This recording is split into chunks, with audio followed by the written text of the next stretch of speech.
Oh, I'm just going to play the one chorus, right? Play one chorus, one time. Okay.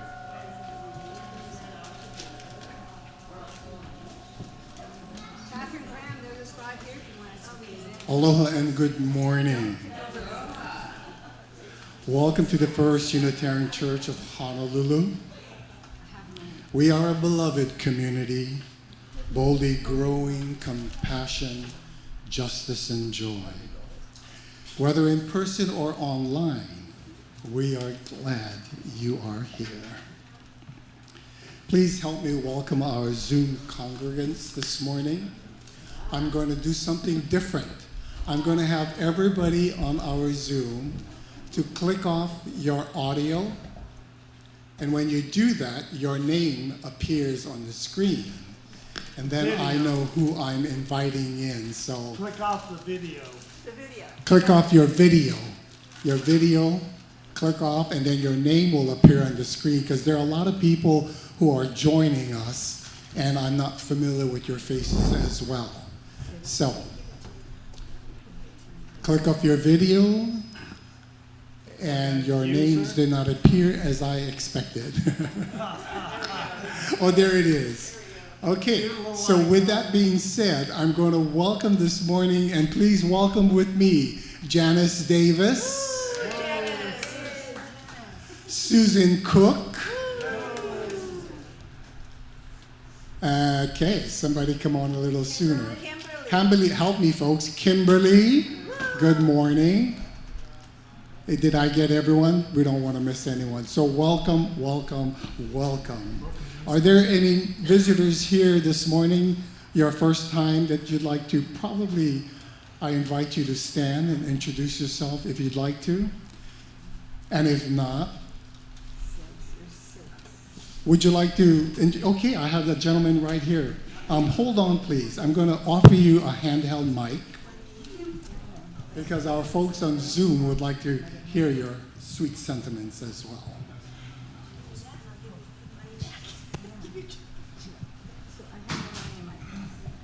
Hi everyone, my name's Ricky. I am from Arizona. I'm visiting family here, and I go to the UU Surprise. So I'm glad to be here. Thanks for having me. Welcome, Ricky. Anyone else? Anyone else? Come. Please introduce yourself and your family. Hi, my name is Ephraim, and this is my family. This is our first time here, and we just wanted to come and say hi and enjoy your space. Thank you for joining us.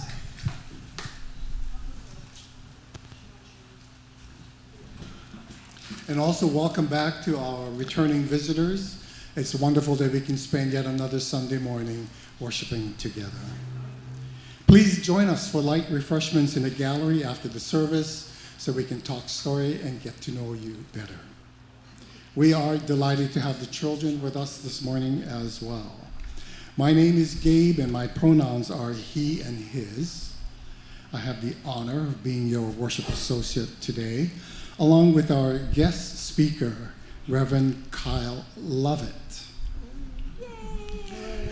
Reverend Kyle is well known and beloved in this church, and we are so fortunate to have her this morning in the pulpit, and we are looking forward to your message. We extend aloha to all for choosing our congregation to worship this morning.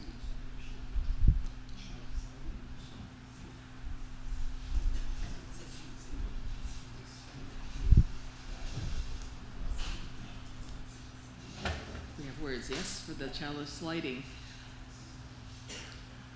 As we light our chalice, let us join together in this responsive reading. Under the right circumstances, playing with fire is a delight. This is my part. You get the next page. I mean, I'm not really a rule follower, but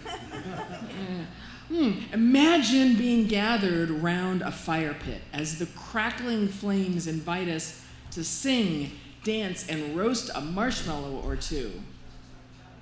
Our chalice also invites us to play. although with ideas rather than marshmallows. The flame encourages us to explore who we are, who our neighbors are, and where we are on our spiritual journeys. Today, we light this chalice in the spirit of play. Let us trust the light to guide us in this hour and in the days to come, finding joy along the way.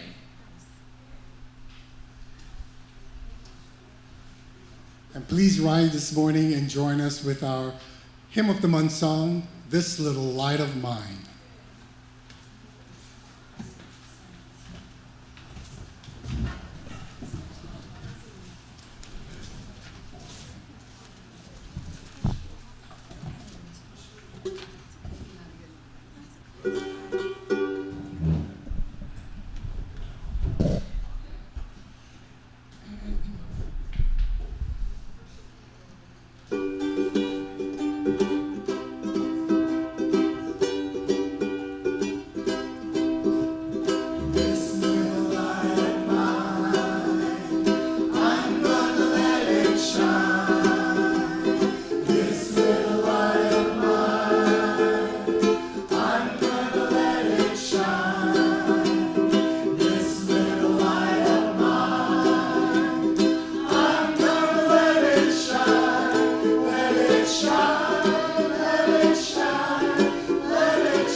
As we move, hello, am I on? Do I have to do something? On the podium. Turn on the mic. Not green. Oh, and now it's green. Thank you. Thank you. Yeah, it takes a village, yeah? Takes a village. Thank you for helping. Thank you for helping. As we move into our story for all ages, I want to invite anyone who is young by, society's definition, or who feels young at heart to join me up here. I'm going to be standing over here reading a book, reading a story, and I would love to have moral support. Young at heart. Yeah, I'm looking at Gabe. All right, come on, baby. Come help me. Anybody else who's feeling young at heart? There's room on the carpet. There's room in the front chairs. Thank you. Thank you. That's right. Come on up. Scoot close if you want to, because the pictures are kind of small. So you are welcome to scoot in if you feel like it. And anybody else who suddenly discovers they are young at heart, you can come forward now as well. Yeah. Follow Uncle Gabe. Come really close. So the story today is we all are welcome, and there's going to be a repeat. All are welcome here that I'm going to encourage all of us to say when I cue you, okay? So here we go with the story for this morning. Look at that. Pencils sharpened in their case, bells are ringing, let's make haste. School's beginning, dreams to chase. Work with me. All are welcome here. No matter how you start your day, what you wear, when you play, or if you come from far away, all are welcome here.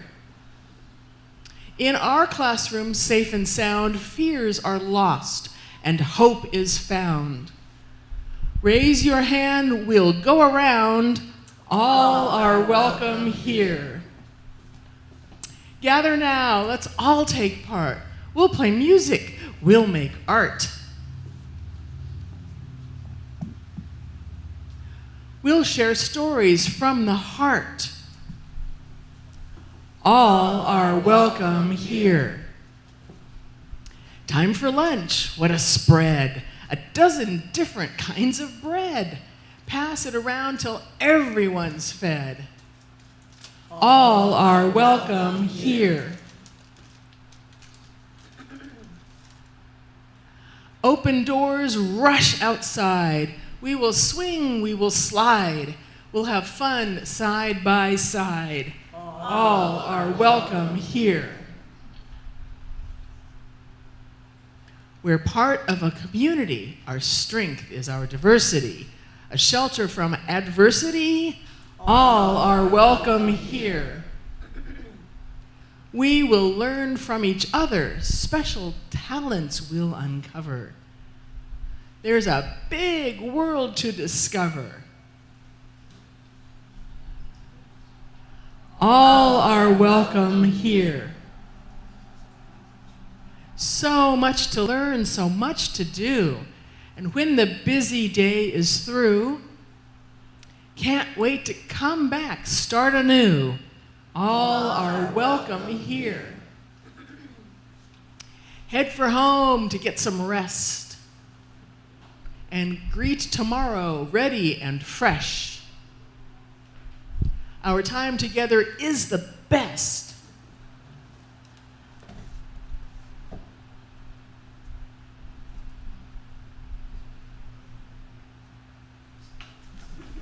Thank you. Let's end with one rousing, all are welcome here. All are welcome here.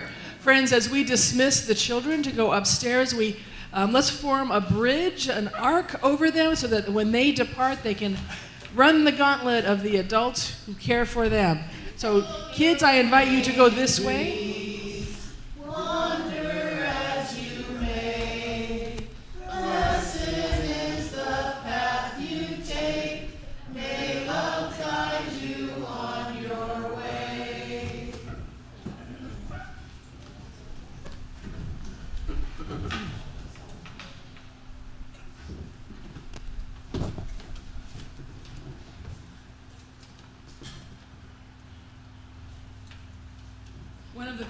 One of the things that I absolutely love about being with you all is that it gives me the opportunity to once again dig into the things on the UUA website and in the songbook, the hymnal.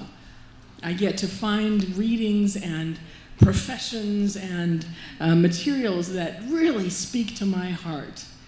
I usually operate in much more traditional Christian circles, and this is a breath of fresh air. So thank you. Thank you. I'm working on converting others to Unitarianism, actually. Yes. All right. So as we gather ourselves, I want to share with you a reading that I found that spoke to me, but it wasn't under the gathering section.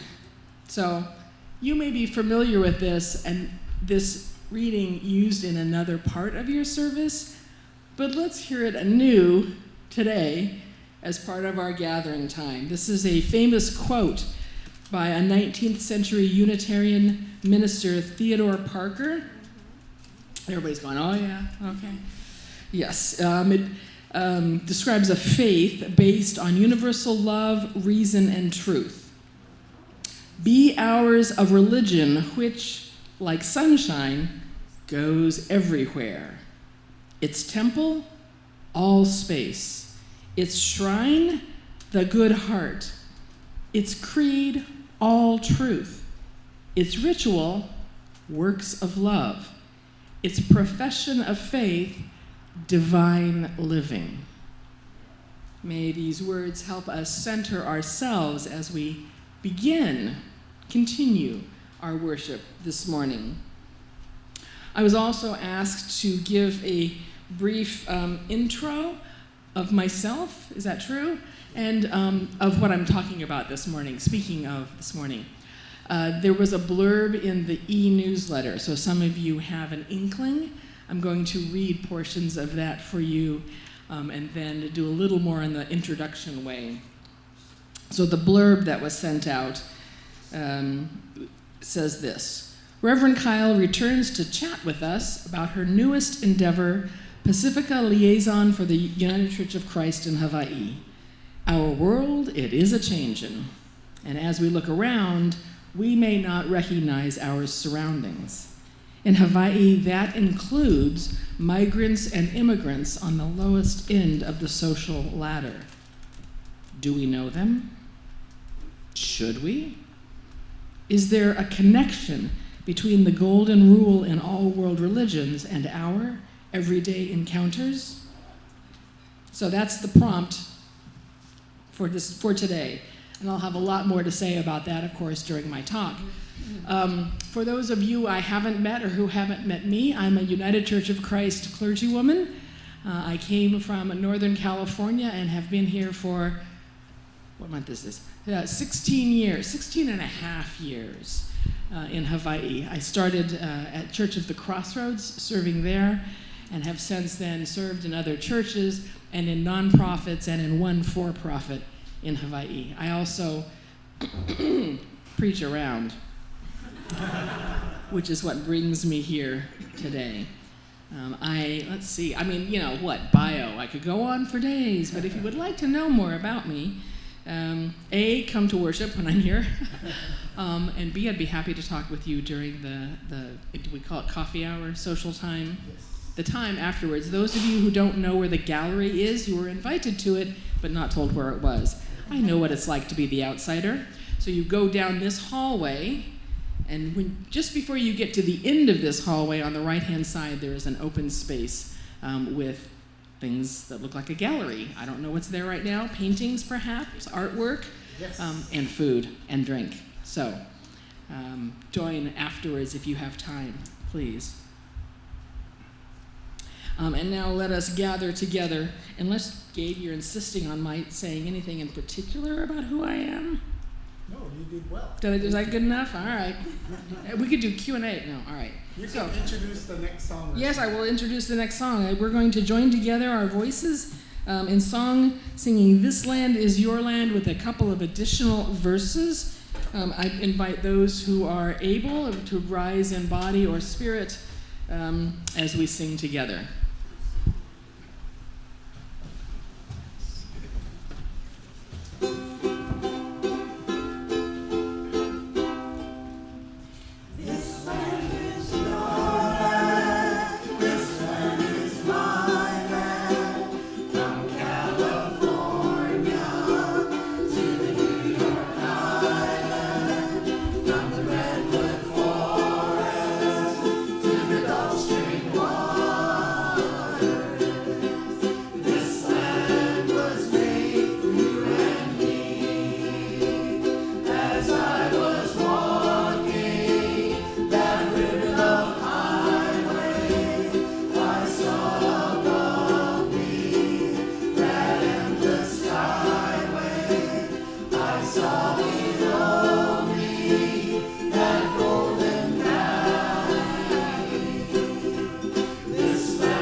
Alrighty. Let me get the book of life.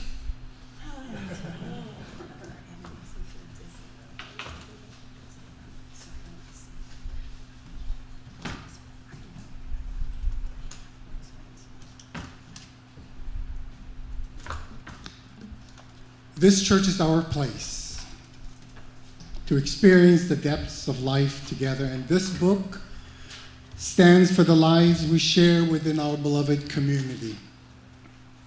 Some of us, our joys and our concerns are in this book, and others see this book and know that they can share their joys and concerns freely with one another when chatting, perhaps during the gathering hour, perhaps with our worship leader, Reverend Kyle, perhaps with our care team that we have in place, myself being a member with Martina Cree, Jim Lopresti is not here today, joined with Nancy Schultz and Reverend Deborah.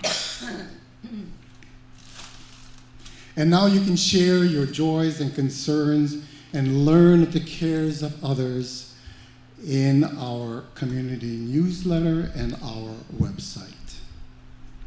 The Book of Life stands for all the ways we may share our cares here today. There are no concerns, but I did receive word to send some healing prayers to Bonita. She had hand surgery and she's dealing with some pain. So send her some relief, some comfort her way.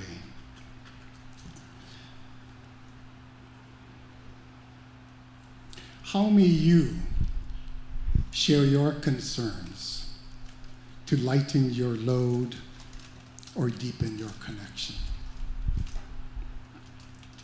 And let's see the joys shared here today. There are no joys recorded in this book, but I'm so glad to be here with all of you. I was dealing with some cold and asthma myself. I was out for a while, but no place like home. Let me click my red heels. No place like being back at church. And how may sharing your joy inspire wider happiness? The bitterness and the sweetness, the concerns and joys of life remind us to live these days together. The brave adventure and the holy understanding we share in this journey echoes today as it always does in the Book of Life and in the hearts we each bring to share here today, and may it always be so.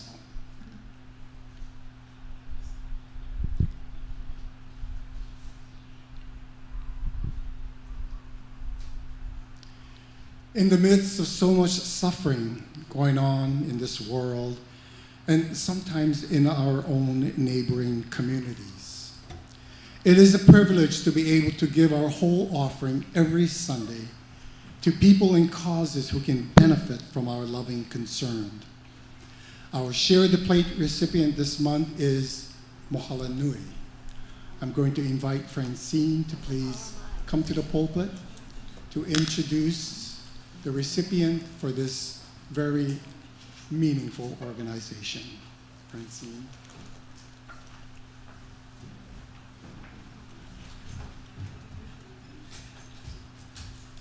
Good morning, everyone.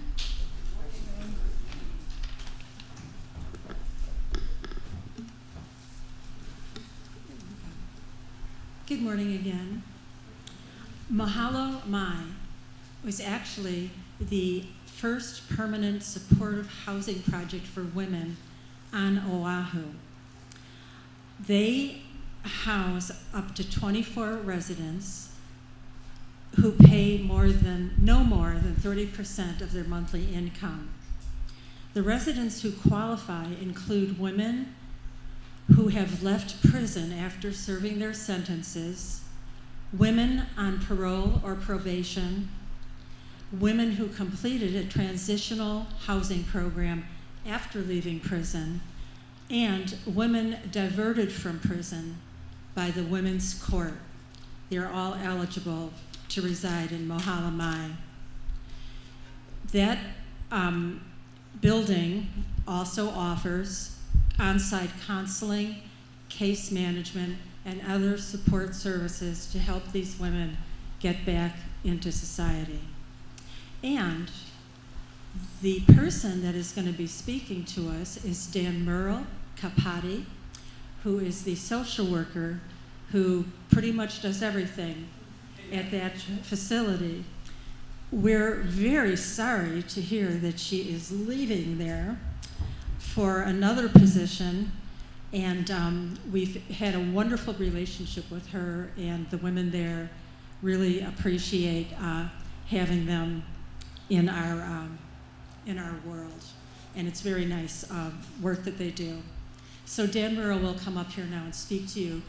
She promised for no more than 3 to 4 minutes.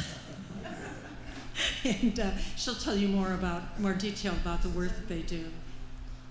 Come on up, Dan Merle.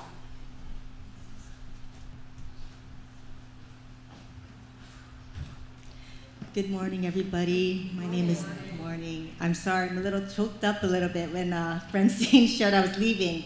This is because this is a special place in my heart, Mohala Mai, and I'm starting a new journey. But yes, it's been a wonderful relationship that I've built with Unitarian members here, Francine, Marie, and it's been, thank you, Reverend Kyle, and thank you, Reverend, as well. It's been a wonderful relationship we built, and so, sorry, I got a little choked up. Okay, so good morning, everybody, and thank you, Kyle, Reverend Kyle, excuse me, and Gabriel, Francine, Marie, for allowing me to speak today at your Unitarian member, with your Unitarian members. My name is Daniel Kapati, social worker at Mohala Mai, the first and only supportive permanent housing for justice-involved women. Thank you for that wonderful introduction. On behalf of Gay Johnson, I'm the president and principal broker of Housing Solutions, Inc., the Women's Prison Project, and myself. It is an honor to share the work we provide to our community. It's a known fact that almost half of our individuals released from incarceration are re-incarcerated within 3 years. I am happy to report that since opening in our early 2023, Mohala Mai served 77 women, and only 6 have gone back to prison. That's an astounding 7%. Mohala Mai truly impacts justice-involved women, transitioning them successfully in the community, giving them the knowledge to keep them on the right track for a lifetime. This is the first stepping stone, one that is instrumental in helping break the cycle of incarceration. Mohala Mai is the only permanent housing for justice-involved women that provides on-site social services. Our services go beyond from housing placement and seeing each resident to a successful exit when they are ready. Prior to placement, our property manager, Keala, and myself personally interview candidates at Women Community Correctional Center in Kailua, WCCC, prior to their release into the community. When meeting the women at the prison, we offer them something that they ever rarely have a glimpse of. It's called hope. The reassurance that they will not end up homeless without resources or a support system is what Mohala Mai believes in and delivers on. Some of these women have been incarcerated for 5+ years, and the idea of being released into the community is overwhelmingly daunting. These women leave WCCC without family, without employment, medical care, and most importantly, are released without a home, a bed to sleep in. Basically, without hope of a brighter tomorrow, just fear on the horizon. This is where Mohala Mai bridges the gap and successfully fulfills its mission of providing housing and a plethora of resources of justice-involved women. When a resident is accepted and placed to Mohala Mai, we provide basic needs, ensure all women are safe, and welcome while they adjust. Upon their first 3 days of move-in, we offer food from our pantry, clothes from our on-site clothing donation room, and basic hygiene such as toothbrush, soap, shampoo, conditioner, laundry, detergents. I must say thank you to Marie as well to provide some of these items to our housing. It's a wonderful relationship we built over the years. These women leave WHC without family, without employment, medical care, and most importantly, are released without a home. And oh, I'm sorry, excuse me, I read that already. Let me rewind. Within the 5 days of move-in, I evaluate and create a care plan tailored, prioritized to the residents' needs. We serve women with histories of DV, domestic violence, substance use disorders, mental health conditions, and the majority have never lived independently on their own apartment. We offer person-centered supportive services such as counseling, addiction and recovery support, employment services, on-site healthcare services, referral for spiritual, financial, and health services. And that is what the social worker's role is, which is my position today. The resident network from a tight-knit community and get to know their neighbors with provided recreational on-site events such as bingo, art, painting, movie nights, Easter luncheons, Thanksgiving dinners, and Christmas gatherings. These women are treated with dignity and are given tools needed to empower themselves, which translates to gaining back self-confidence, independence, and proceeding to go on to build successful lives. At Mohalamai, we want the women to learn that they have inner strength, that they can call upon to put themselves first so they can be strong for themselves, their family, their children, friends, and to the community. The First Unitarian Church of Honolulu, I've been reading on the website as well, has such beautiful core virtues, where love is the center of your faith, valuing generosity, interdependence, equity, justice, I saw it up there, pluralism and transformation. Interestingly enough, these values we try to instill these values in our ladies who are actively building their interdependence, finding their voice in a society that looks down at them for their past misdeeds, and actively working on transforming their lives to reach their highest potential. There's no better way to end my sharing today than sharing some words from current Mohalamai residents. 57-year-old Shannon stated, "I was incarcerated for 17 years, and living here is such a peace of mind. No one bothers me, and I can have freedom by just being myself. I love having my own space without noise and ruckus of couples arguing." Gabby, 42-year-old woman, shared, "I never feel alone living at Mohalamai. I have Dan Merle, our social worker, and my neighbors to talk to. Having different functions in the community center is awesome. Everyone who wants to join can come, we laugh, and we have a lot of fun." To the First Unitarian Church of Honolulu, thank you so much for your generosity and for this month of sharing the plate offering. Do know that your compassion is going to be felt to our women at Mohalamai. Sorry, I'm getting choked up. It's a special place for me, I must remind you all. But thank you so much. As I walked in here, I felt the compassion. I felt the welcome. And so it's just a blessing to be able to end my, sorry. I'm so sorry. To end this journey with this population that I've worked with for 20 years. I've worked with the probation, parole, justice-involved men and women, but to uplift other women is something very special to me, and to end my career in this space is just a blessing. It really is special, so thank you. I'm so sorry, I didn't expect to be so emotional. I think it's been a long journey closing with my women there. It's been a very strong journey for them too. But I think it's a blessing to be able to share this. And thank you for your members here to share your plate with our women at Mohalamai. So thank you so much.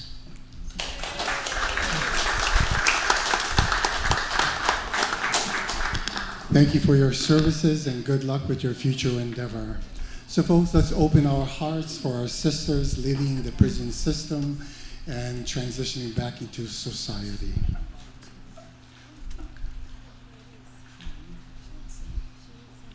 Let's give freely now and receive with great gratitude.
Your gifts help sustain the ministry of this church within these walls and without.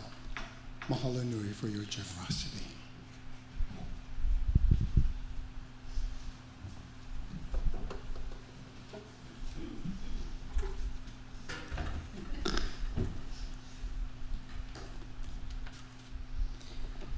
All righty.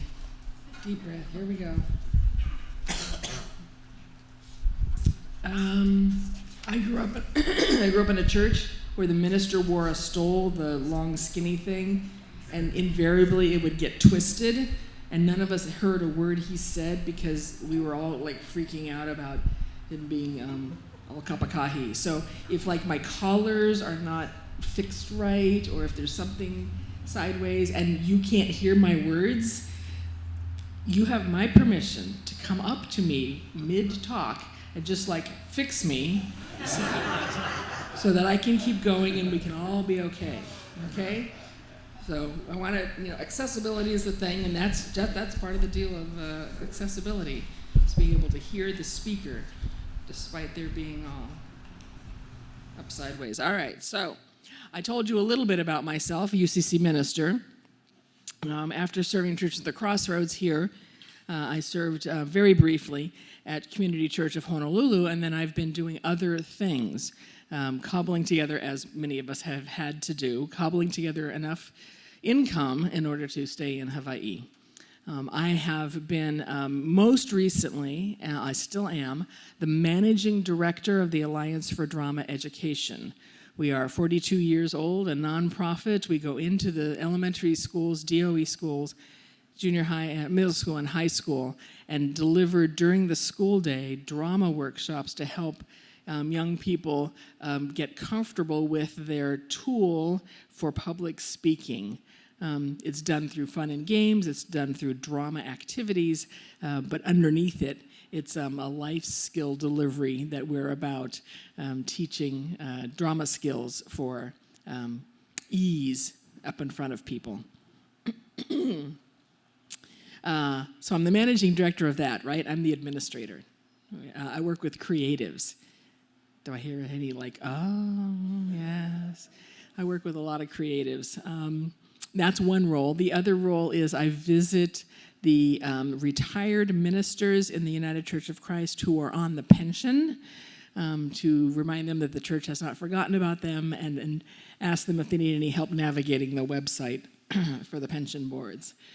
So that's a part-time job. And then I just added this additional job that was mentioned previously. I am the Pasifika Liaison, assistant to the conference minister. So the first half means that I work with certain immigrant populations within the United Church of Christ, and the second half of that means that I answer to the conference minister and not the church council. Yes. We're bypassing all that. Anyway, so I was just in Majuro, in the Marshall Islands, which is why I am wearing some of the gifts that I received from the people in the Marshall Islands. I have a lot more. Talk about generosity. Man, generosity. The Jeremiah Project is the conference's framing for this new activity, having a dedicated person to do the outreach and the networking and the relationship building among a particular set of immigrant folk. It's based on, the concepts are based on, the Bible. Primarily Jeremiah, is there no balm in Gilead? And later in Jeremiah, the book of Jeremiah, the command that is given to seek peace, seek the peace and the prosperity of the city to which I have sent you. There's the normal biblical stuff about God having exiled the people because they were bad, and so we're not talking about that. We're talking about the command to be where you are and to thrive where you are, and not just you thrive, but cause those around you to thrive as well. So that's the idea of my new additional part-time job is to help our immigrant neighbors, particular sets of immigrant neighbors, thrive. So that's the update for those of you who have been tracking what I do. That's the newest thing. When Catherine asked me, I'm going to believe that you're okay with this. When Catherine asked me, so, well, how are you these days? It's like, I've said yes to too many things again. So we're at that part of the cycle. Let's start, just for the heck of it, with a quiz. I'm going to ask you, sorry, I didn't give it to Ian. I'm going to do this verbally.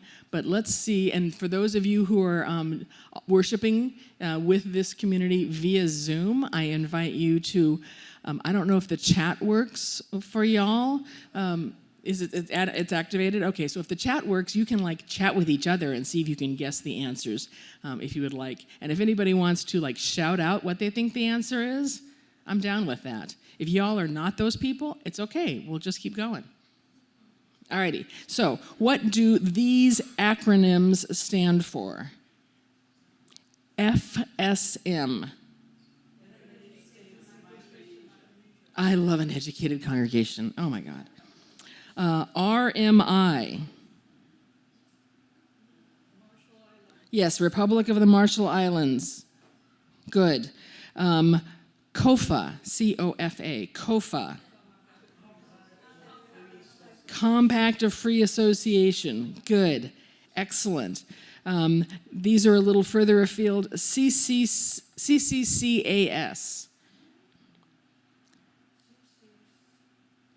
It's the Congregational Christian Church of American Samoa. CCCS. Of Samoa. It's the other half of the island. It's Western Samoa. Yeah. And JRD.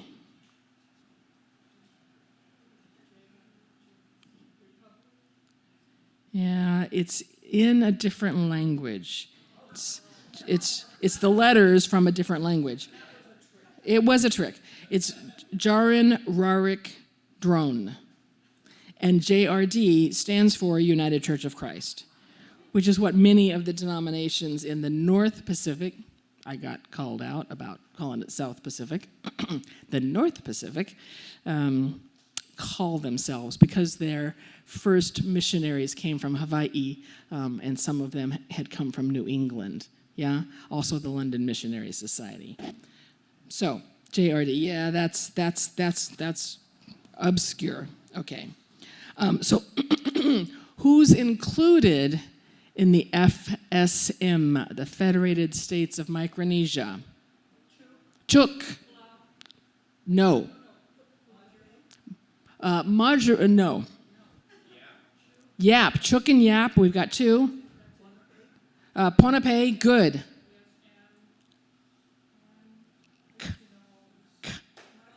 Kosharai.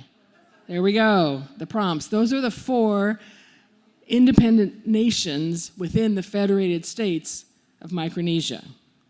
Yeah? So what someone was thinking of was the RMI, the Republic of the Marshall Islands, which has 80 gazillion, all right, a little bit less than that, but a whole lot of atolls. Yeah, not islands, but atolls.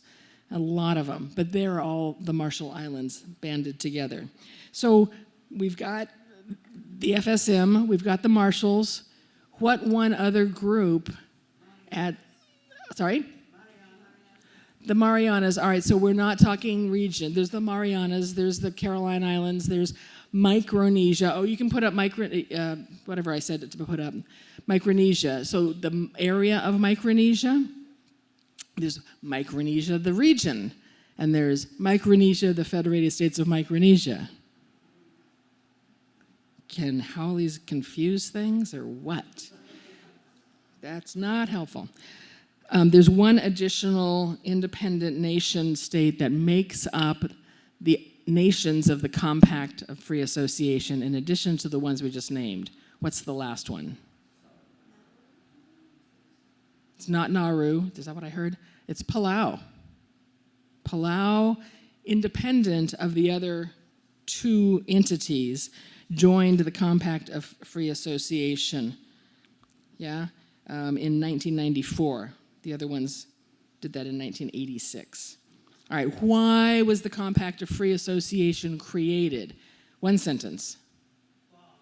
Bombs, one word, there we go. Thank you, that's very succinct.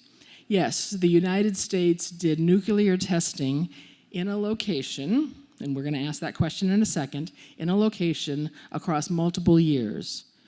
Many, many bombs. And the nuclear fallout, both above air and in the water, wasn't contained. Surprise.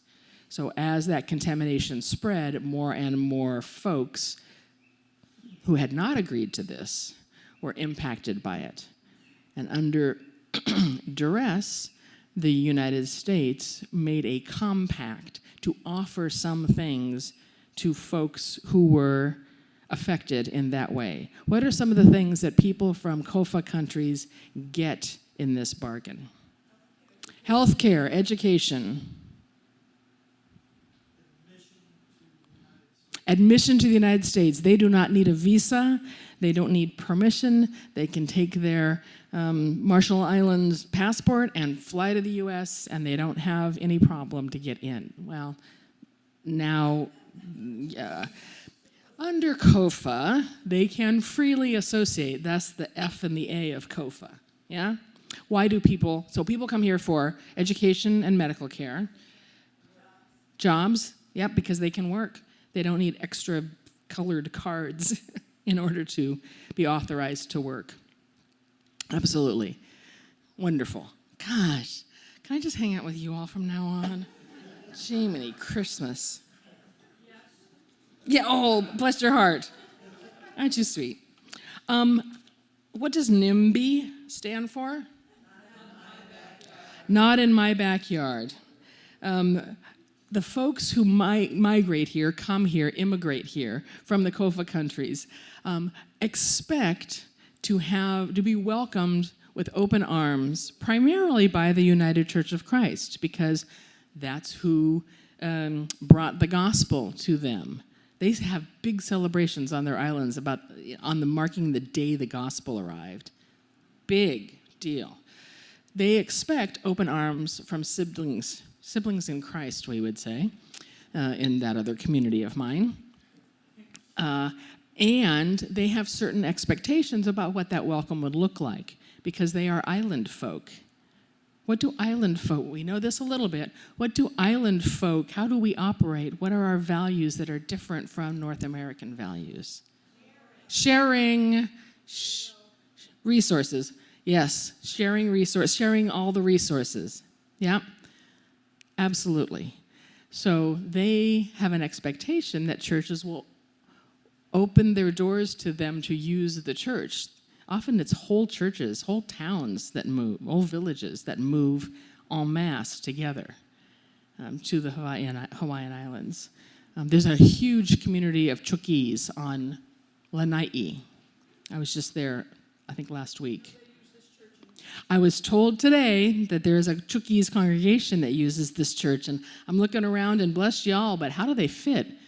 The immigrant churches tend to be like, 200 on a bad day. It's a small group. I'm glad you welcomed the small group, yes.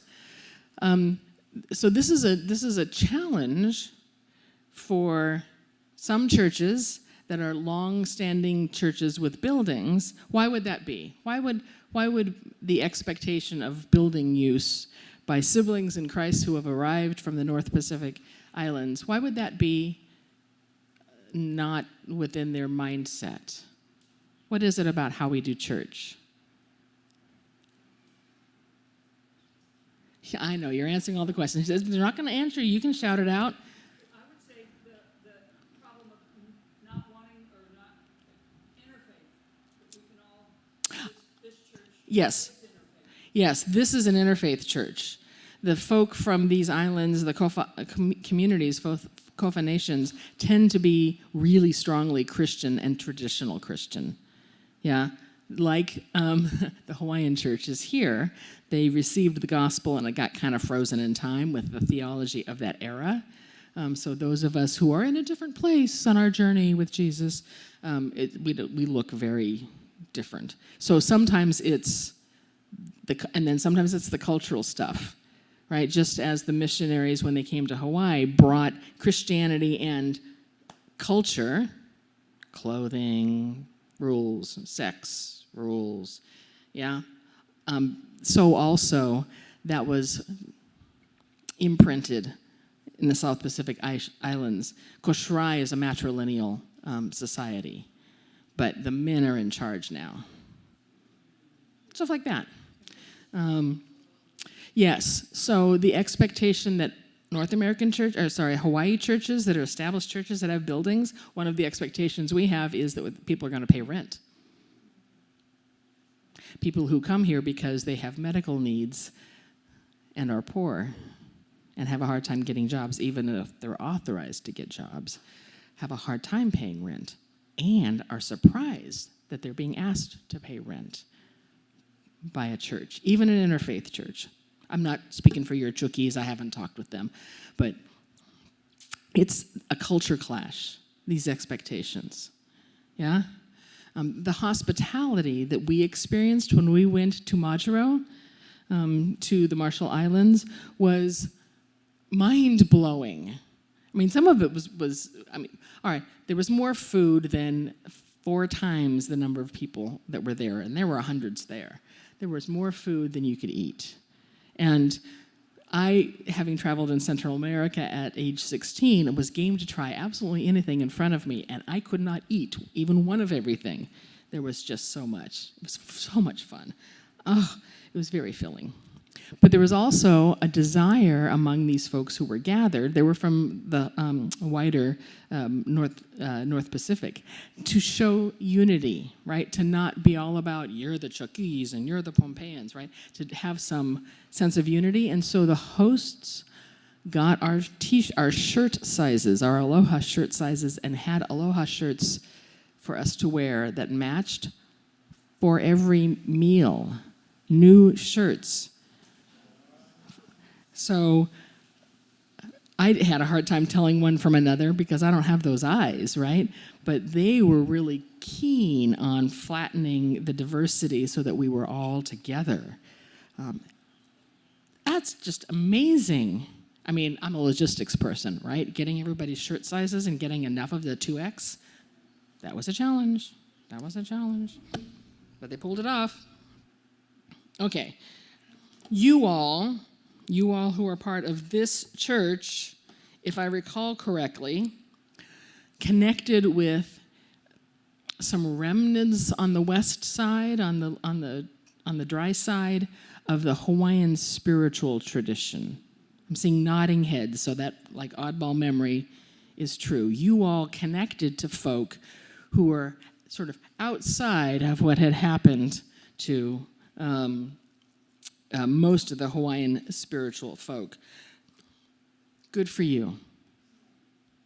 The question that I have for you now is it possible to reach out, to connect with the folk who are the newest immigrants, who are the least and very mistreated in Hawaiian society?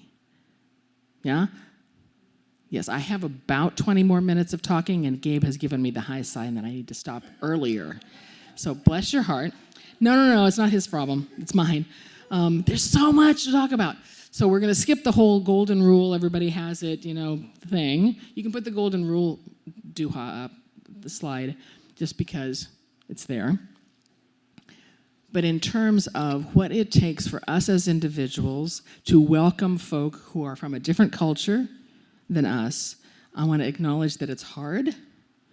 It helps that the second language in almost all of these islands we've talked about is English. Whatever the native language is, they also speak and operate business-wise in English.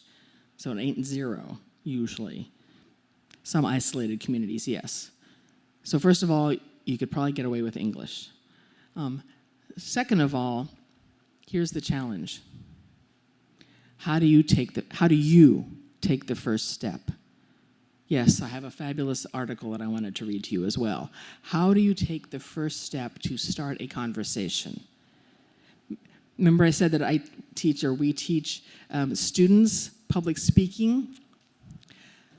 Most people are deathly afraid of public speaking, and that can translate into just even taking the initiative to start a conversation with a stranger.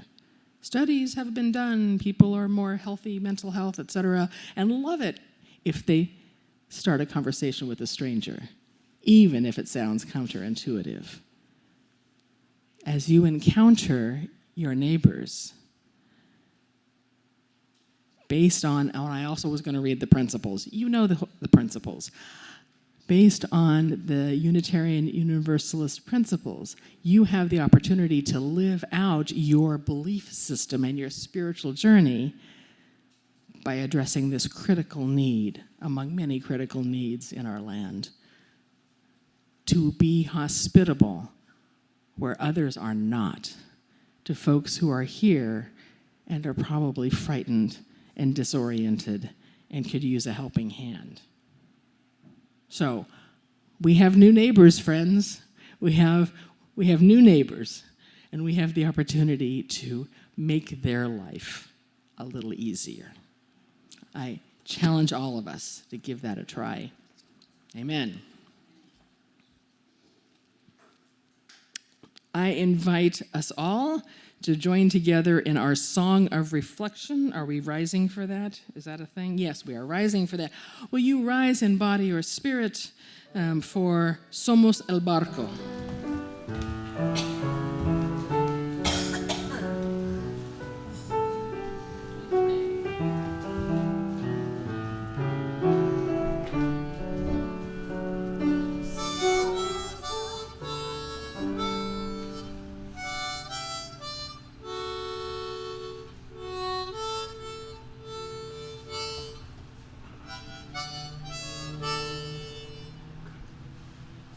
Somos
seated.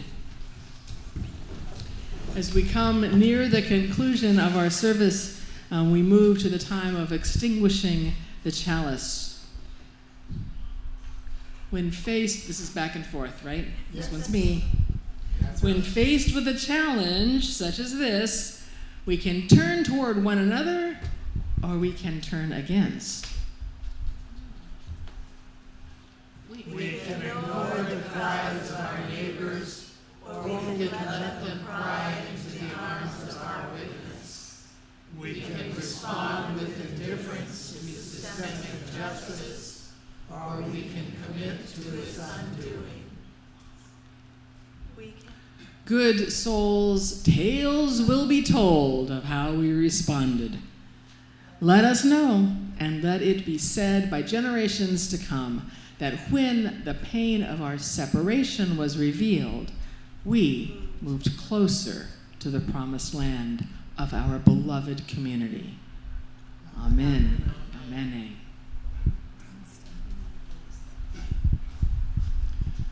I have just a few announcements, and one is that I'm offering ukulele classes on Tuesdays and Thursdays. It's not so much a learning class, it's all for somebody who already plays the ukulele. Very basic chords, C, G, and F. Tuesdays and Fridays from 1 to 2 here at the sanctuary. If you'd like to come in, sing along, strum along, please join us. Bring your ukulele. Other than that, I have one last announcement. I need to reach for my folder.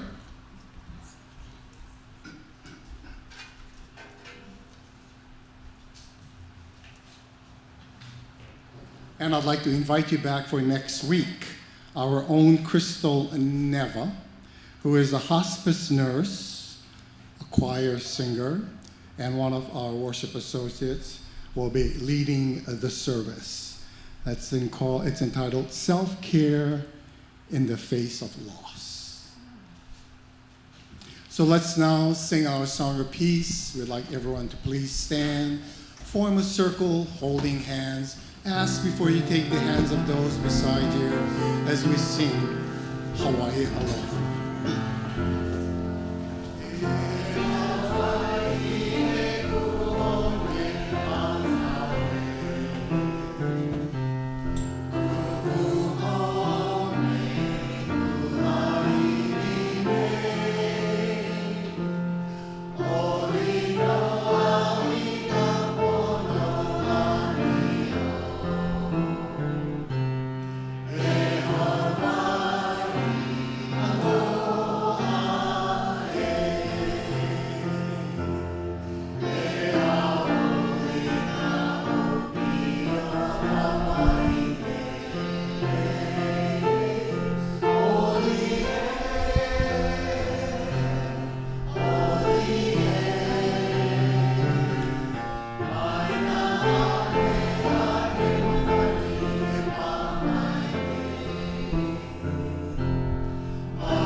Aloha, and join us for refreshments in the gallery.